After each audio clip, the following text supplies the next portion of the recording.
Hello, survivors. Thank you for taking the time to listen to the story. If you haven't already done so, please subscribe to our channel. We appreciate it, and thank you in advance. Please leave the name of the city you're listening from in the comment section below. It helps us see our reach in the community. Let's start the story. I built my empire on the backs of the desperate and dying. That's the brutal truth of the pharmaceutical industry. There's no better business than human suffering. 20 years of calculated decisions, strategic acquisitions, and eliminating threats had turned Horizon Pharmaceuticals into a billion-dollar corporation. My name, Reed Ashbrook, became synonymous with success, innovation, and what some called ruthless efficiency. From my penthouse office on the 52nd floor, I watched the city sprawl beneath me like a living entity. The morning sun painted the skyscrapers in hues of gold, a view I'd earned through years of careful manipulation and destruction of anyone who stood in my way. My latest triumph sat on my desk, acquisition papers for a promising startup that had developed a revolutionary cancer treatment. Their CEO, Liam Galvin, had been a friend once. Now he was just another stepping stone. My intercom buzzed. "Mr. Ashbrook, Dr. Vale is here to see you." Morgan's voice carried that edge of urgency I'd come to recognize from my assistant. I considered ignoring it. Nora Vale, my research director, had been increasingly vocal about her ethical concerns regarding our latest drug trials. "Send her in." I turned from the window, straightening my Italian silk tie. The door opened, and Nora strode in, her lab coat wrinkled, dark circles under her eyes suggesting she hadn't slept. "The trials are killing people, Reed." No preamble, no pleasantries. That's why I'd hired her, brilliant and direct. Now those same qualities were becoming a liability. I sat down, gesturing to the chair across from my desk. "Every trial has risks. The potential benefits don't." She slammed a folder onto my desk. "These aren't acceptable losses. The mortality rate is far beyond anything we reported to the FDA.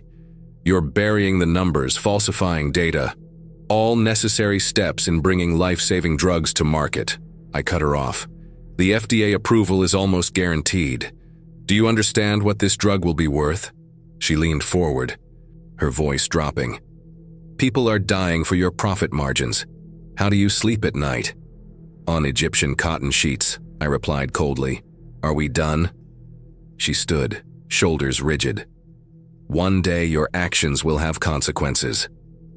I watched her leave, then called Silas Mercer, my head of security. "Keep an eye on Dr. Vale, if she becomes a problem."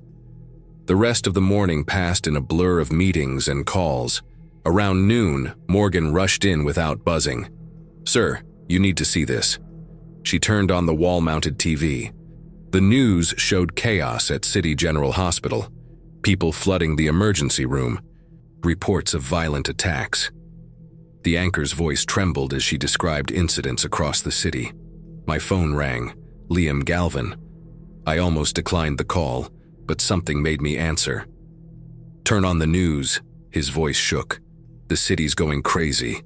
I'm at Metro Hospital with my daughter. People are attacking each other. The military's being called in."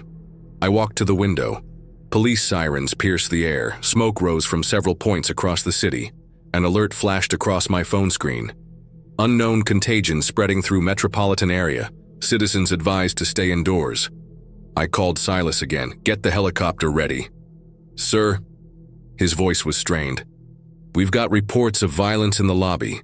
Something's wrong with people. They're attacking others." The intercom buzzed. "Mr. Ashbrook," Morgan's voice trembled. "Dr. Vale. She was attacked in the lobby. Security had to. They couldn't stop." I grabbed my phone and the emergency bag I kept in my office, another measure of control I'd insisted upon. The helicopter pad was 10 floors up. My pilot, Iris Thorne, was already on standby. One call to confirm she was en route to the pad. 10 floors up. Simple. Through the window, I watched people running through the streets below. My empire was built on the principle that everything could be controlled, contained, and commodified. But as I watched the growing chaos, I realized some things couldn't be bought or controlled. I had a backup plan. I always had a backup plan. My private bunker in the Rockies was fully stocked and staffed. I just had to reach the helicopter. I opened my office door, hearing the chaos growing louder. The wealth I'd accumulated, the power I'd stolen, none of it prepared me for what was coming. But I didn't get where I am by accepting defeat. I'd survive this, whatever the cost. Looking back, that moment marked the last time I truly felt in control. The next 12 hours would strip away every illusion of power I'd built my life upon. And it all started with the sound of running feet and screams getting closer to my office door. The screams grew closer as I assessed my options. The executive elevator would be fastest, but if the power failed, I'd be trapped. The emergency stairs it would have to be. I grabbed my bag, making sure the satellite phone was inside. Another contingency I'd planned for crisis situations. Though I'd imagined market crashes, not this chaos. Morgan appeared in my doorway, mascara streaked down her face. "Mr. Ashbrook, please, let me come with you." I hesitated. Morgan had been loyal, efficient, but loyalty meant nothing now. "Of course," I lied, gesturing for her to enter. As she stepped in, I moved past her quickly, shutting and locking the door behind me. Her fists pounded against the wood as I walked away. In this new world, anyone could be a liability. The corridor was eerily quiet compared to the chaos below. My shoes clicked against marble floors as I made my way to the stairwell. The door opened with a metallic groan that seemed too loud in the tense silence. I started climbing, my Italian leather shoes already feeling like a mistake. 2 floors up, I heard it. Wet, ragged breathing and the sound of something dragging across metal steps. I pressed against the wall, peering upward around the curve of the stairwell. One of our accountants, Cole Porter, was crouched over a body, his hands covered in blood. He looked up and I saw his face was transformed. His skin had a grayish tinge and his movements were stiff, mechanical. His eyes, there was nothing human left in them. I backed away slowly, but my shoe scraped against the concrete. His head snapped toward the sound and he rose with predatory focus. Blood dripped from his mouth as he lurched down the stairs. The door to the 53rd floor was right behind me. I yanked it open, slipping through just as Porter's fingers grazed my sleeve. I slammed it shut, hearing him crash against the metal. This floor housed our legal department. Cubicles stretched in every direction, and I could hear sounds of struggle and panic throughout the open space. A woman's scream cut off abruptly somewhere to my left. "Mr. Ashbrook!" A whispered voice caught my attention. Asher Klein, one of our junior lawyers, was crouched behind a desk. "Over here, we've barricaded the conference room." I could see others inside the glass-walled room. 5 or 6 people huddled together, easy targets. Instead of responding, I moved in the opposite direction. There was another stairwell on the far side of the building. "Please," Asher called after me, his voice rising in desperation. The sound drew attention. Dark figures began emerging from between the cubicles, moving with that same mechanical stiffness I'd seen in Porter. I didn't look back as I heard Asher's screams. Survival meant being ruthless. I'd learned that lesson building my empire, and it applied even more now. The far stairwell was clear, but as I climbed, the sounds of chaos grew louder. Through the windows, I could see more smoke rising across the city. Sirens wailed in an endless chorus. On the 57th floor, I had to stop. My legs burned and my breathing was ragged. As I leaned against the wall, my phone buzzed. A text from Iris. "Made it to the pad, situation bad, military helicopters overhead, hurry." I pushed on, but as I reached the 58th floor, the stairwell door burst open. Silas Mercer stumbled through, his suit torn and bloody. A security radio crackled at his hip. "Sir," he gasped. "Thank God. The whole lobby, everyone, they're all..." He struggled to catch his breath. "The pad?" I demanded. "Is the route clear?" He shook his head. "Upper floors are overrun. But I know a way through the maintenance corridors. Follow me." I hesitated. Silas had been loyal for years, but I'd seen how quickly people turned. He must have read my expression. "Sir, with respect, you won't make it alone. Those things, they're not human anymore. The infected travel in packs hunting, I've seen it. Another explosion rocked the building, closer this time. Through the windows, I saw a military helicopter swing past, searchlights sweeping the facades of nearby buildings. "Lead the way," I said finally. The risks of trusting him were less than the risks of facing those things alone. Silas led me through a service door and into a narrow corridor filled with pipes and electrical conduits. The emergency lights cast everything in a sickly red glow. Our footsteps echoed metallically as we moved through the building's arteries. "The military's losing control," Silas reported as we walked. "I was monitoring their channels. Major cities across the country are going dark. No one knows what's causing it, but once you're bitten..." He didn't need to finish the thought.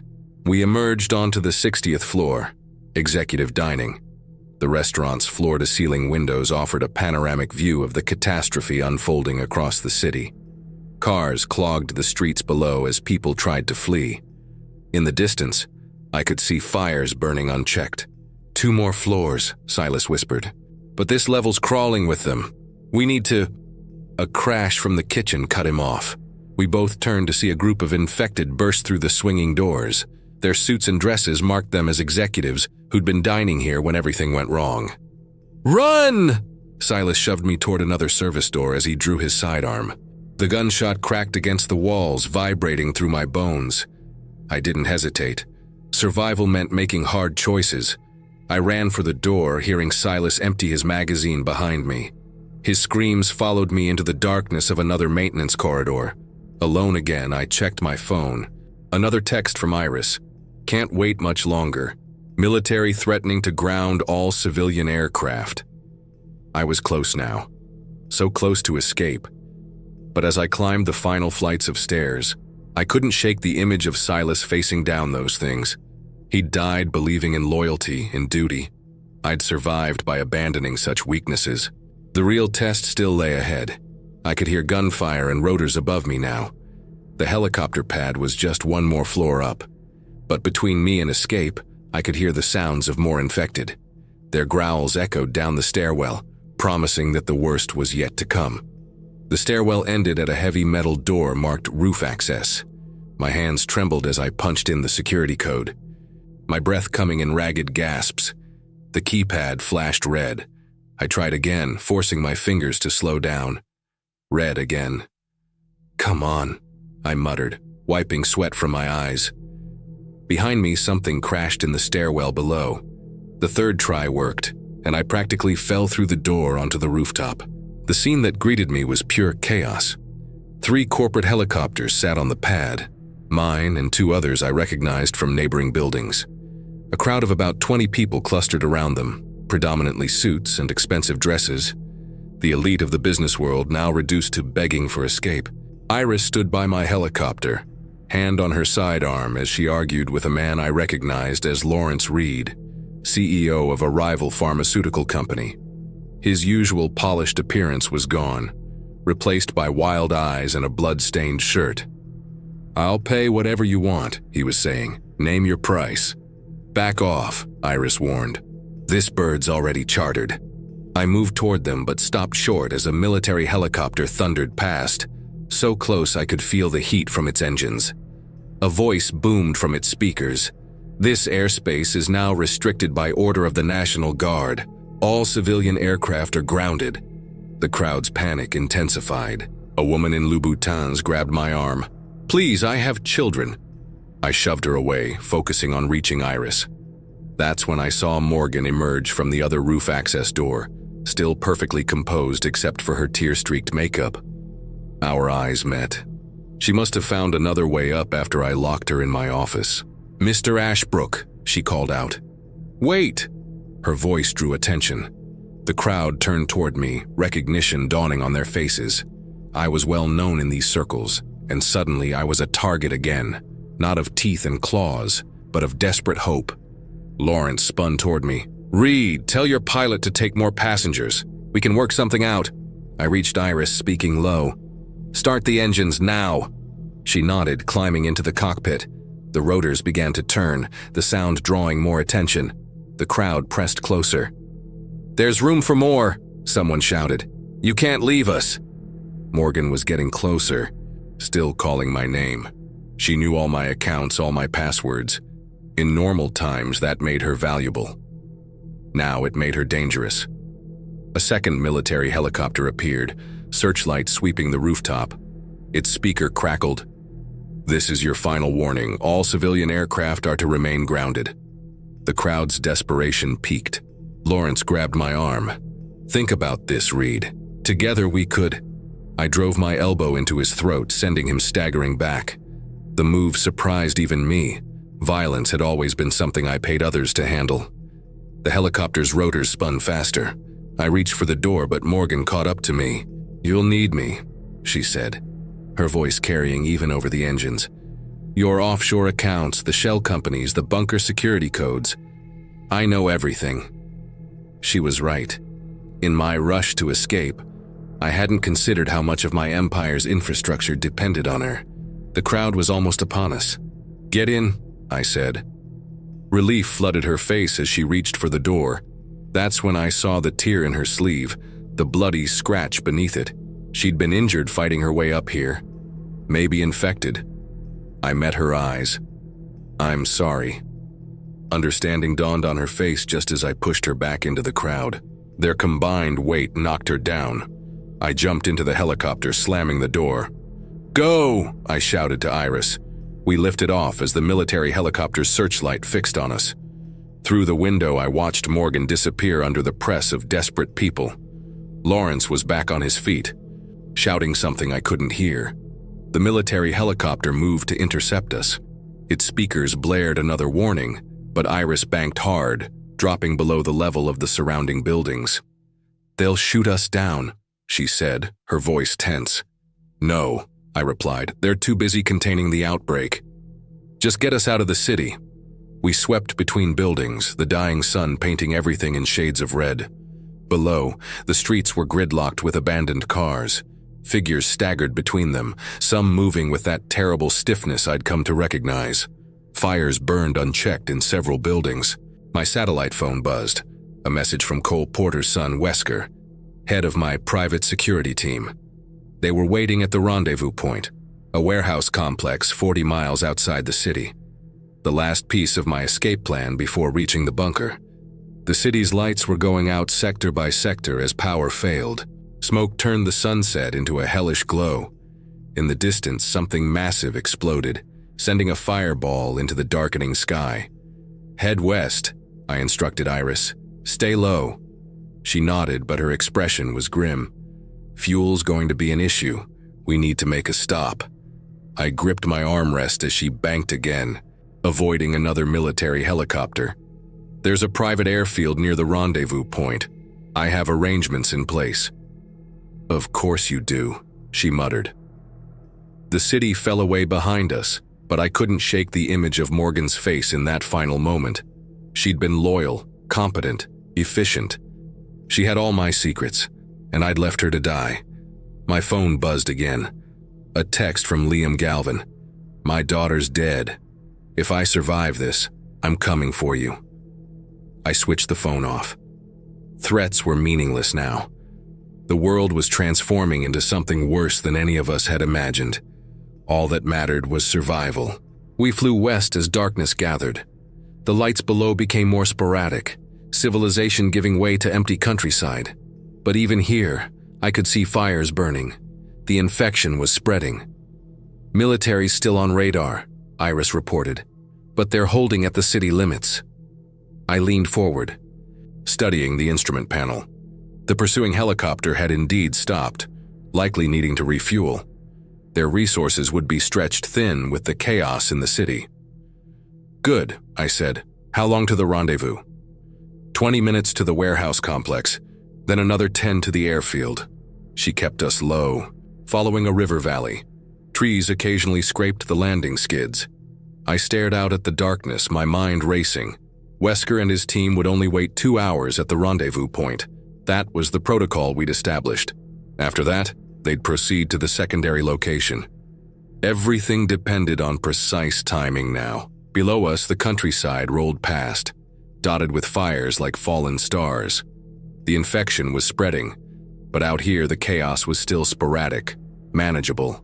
Somewhere ahead was the warehouse, the airfield, escape. But I was starting to learn that in this new world, no plan survived first contact with chaos. The warehouse complex emerged from the darkness like an abandoned fortress, 5 massive buildings arranged around a central courtyard. Security lights that should have illuminated the perimeter remained dark, and the usual patrol vehicles were nowhere in sight. Iris brought us down in the designated landing zone, the helicopter's engine sputtering on the last fumes of fuel. "That's it," she said, flipping switches as the rotors slowed. "We're running on fumes. Without a refuel, we're not getting anywhere near the bunker." I pulled out my phone, trying Wesker's number again. Straight to voicemail. The emergency protocols were clear, radio silence unless necessary, but this level of darkness, this silence felt wrong. A security camera above the main entrance hung uselessly, its cable severed and swaying in the light breeze. "Loading Bay 4, I said, pointing to the largest building. That's where they should have staged everything. Fuel, supplies, weapons. The concrete courtyard stretched before us like a minefield of shadows. Every darkened window could hide a threat, every doorway a potential ambush.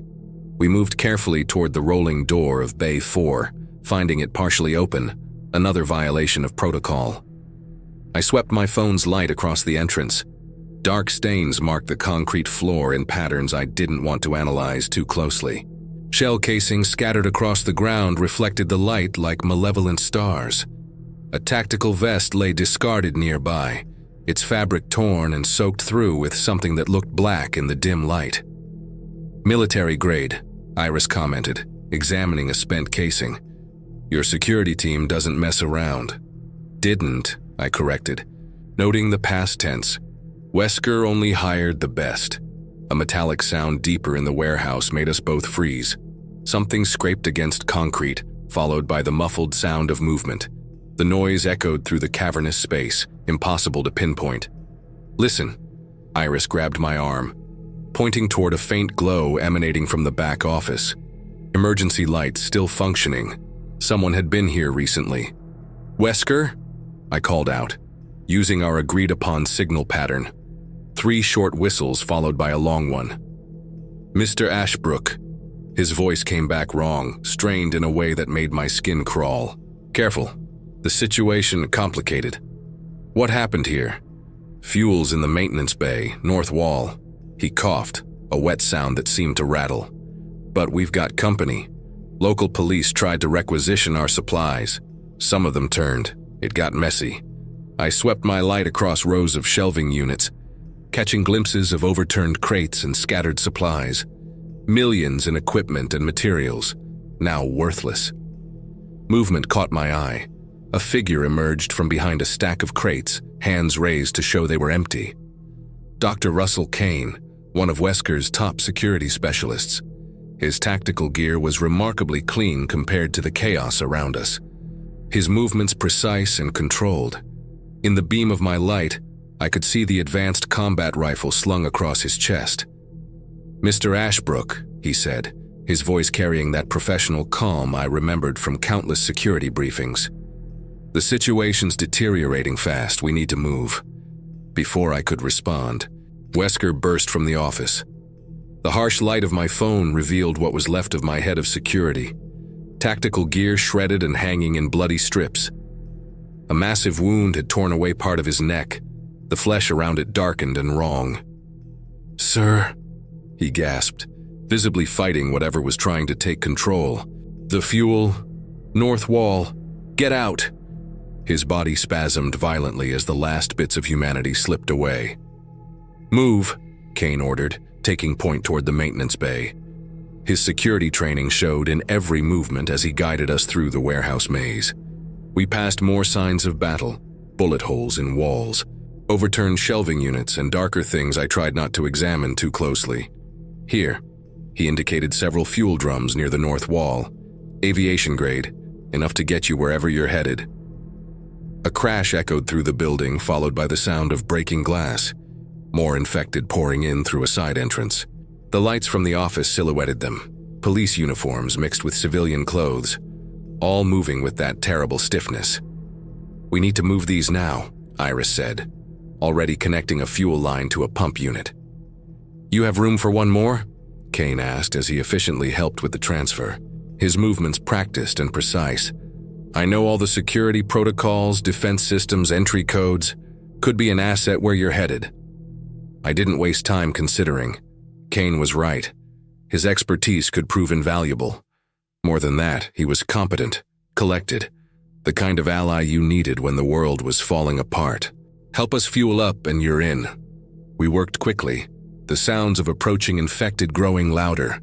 Iris dropped 2 with precise headshots while Kane and I finished the fuel line. His movements were quick and assured, showing years of professional training. He'd been expensive to hire, but watching him work, I remembered why. "Almost there," he called out, eyes scanning the darkness as he worked. 60 seconds to full tanks. The infected were getting closer. I could see them now, stumbling over debris and bodies, drawn by our movements and voices. Among them, Wesker's transformed shape moved with terrible purpose. "Done." Kane disconnected the line with practiced efficiency. We scrambled into the helicopter as the horde closed in. Through the windshield, I saw Wesker leading the charge, moving faster than anything that Broken should be able to move. The rotors spun up as clawing fingers grasped at the skids. We lifted off, leaving the warehouse and its horrors behind. Below us, infected spilled out into the courtyard like ants from a broken hill. "The airfield?" Iris asked, banking away from the complex. "No," I replied, checking the fuel gauge. "We've got enough to reach the bunker now. Head northwest." Kane sat behind us, his professional demeanor a stark contrast to the chaos we'd just escaped. "Good call," he said, setting up a tablet he'd brought from the warehouse. "The roads will be impossible by now. I'm picking up emergency broadcasts, the infection's spreading faster than anyone predicted." The helicopter pressed on through the night, carrying us toward the bunker. Behind us, fires dotted the landscape like fallen stars. Beside me, Iris focused on flying, while Kane maintained radio contact with any remaining secure channels, monitoring the spread of infection. His presence felt like the first thing that had gone right since this nightmare began. I'd survived this long by making the right choices. As we flew northwest, I felt a moment of satisfaction. With Kane's security expertise and Iris's piloting skills, we had everything needed to reach safety. The bunker was waiting, and for the first time since this nightmare began, I felt like I might actually survive it. I had no idea how wrong I was. The helicopter cut through darkness, its blades slicing the night air. Below us, the burning remnants of civilization grew sparse as we headed into more remote territory. The bunker lay ahead, somewhere in the wilderness, my final sanctuary from the chaos consuming the world. Kane's voice stayed measured and professional as he monitored emergency frequencies. "National Guard's fallen back to defensive positions. They've lost control of most major cities." He paused, adjusting something on his tablet. "Last transmission from Portland mentioned firebombing." I checked my watch. We'd been airborne for 40 minutes. The fuel gauge showed plenty remaining after our warehouse stop. Everything was proceeding according to plan. I should have known better. The first sign came when Kane stopped mid-sentence during a status report. Just a brief pause, but in the confined space of the helicopter, the silence felt wrong. I glanced back to see him shaking his head slightly, as if trying to clear it. "You all right?" Iris asked, her eyes fixed ahead on the darkness. "Fine," he replied, his voice slightly strained. "Just tired. Long day." The next 20 minutes passed in tense silence. I kept watching Kane in the reflection of my window, noting subtle changes. His breathing grew irregular. His hands trembled slightly when checking the tablet. Small things, easy to dismiss, until they weren't. When the seizure hit, it was sudden and violent. Kane's tablet clattered to the floor as his body went rigid. A sound escaped him. Not quite a scream, not quite a growl. "What's happening?" Iris demanded, trying to maintain course while looking back. I knew. God help me, I knew. Kane's eyes snapped open, and they were wrong. Pupils blown wide, humanity draining away like water down a drain. His mouth opened in a snarl, revealing blood-stained teeth. "When?" I demanded. "When were you bitten?" His only response was another seizure, more violent than the first. Then he lunged forward, hands reaching for Iris's throat. I grabbed him, trying to pull him back, but he was impossibly strong. His fingers caught Iris's shoulder, tearing through her flight suit. She screamed, fighting to maintain control of the aircraft as it lurched sideways. The helicopter tilted dangerously as Kane thrashed in the confined space. Warning lights flashed across the console. Altitude alerts blared. Everything happened too fast. I saw Iris's blood spreading across her sleeve where Kane had grabbed her. Saw her face contort in pain and fear. The helicopter banked hard right as she lost control. Kane's now transformed face turned toward me, jaws snapping. I drove my elbow into his throat, but he barely seemed to notice. His hands released Iris and grabbed for me instead. The helicopter spun, metal screaming as the stress tore at the frame.